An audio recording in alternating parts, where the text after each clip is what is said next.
មនុស្សឆ្លាតពិតប្រាកដត្រូវចងចាំចំណុច3នេះធានាថាទំនាក់ទំនងរបស់អ្នកនឹងកាន់តែល្អឡើងទី1ចាប់ពីពេលនេះតទៅនៅពេលជួបរឿងអ្វីមួយដែលធ្វើឲ្យអ្នករំជើបរំជួលចូលបិទមាត់របស់អ្នកព្រោះគ្រោះកាចទាំងអស់គឺកើតចេញមកពីមាត់កុំតាំងខ្លួនជាមនុស្សឆ្លាតជាងគេទី2នៅពេលដែលអ្នកបានសម្រេចជោគជ័យណាមួយហើយ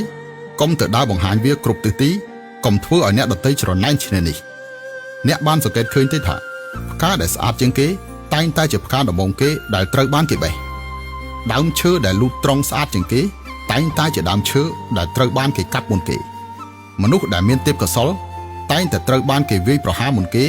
នេះគឺជាហេតុផលដែលជៀសមិនរួចដូច្នេះមនុស្សត្រូវមានការវឹកហាត់ខ្លួនឯងត្រូវមានគុណភាពខាងក្នុងកុំធ្វេសប្រហែសកុំបង្ហាញទេពកោសល្យច្រើនពេកទើបអ្នកនឹងមានអនាគតល្អទី3កុំឲ្យតែស្អីបន្តិចខឹងឡើងមនុស្សដែលមានប្រាជ្ញាគឺគ្មានអារម្មណ៍រំជើបរំជួលទេមានតែមនុស្សល្ងងទេដែលចេះតែខឹងរាល់ថ្ងៃអ្នកប្រាជ្ញធ្វើតែមួយរឿងគត់គឺដោះស្រាយបញ្ហាមិនមែនត្រូវបានគ្រប់គ្រងដោយអារម្មណ៍ខឹងនោះទេអារម្មណ៍ខឹងមានតែបង្កបញ្ហាមិនមែនដោះស្រាយបញ្ហាទេ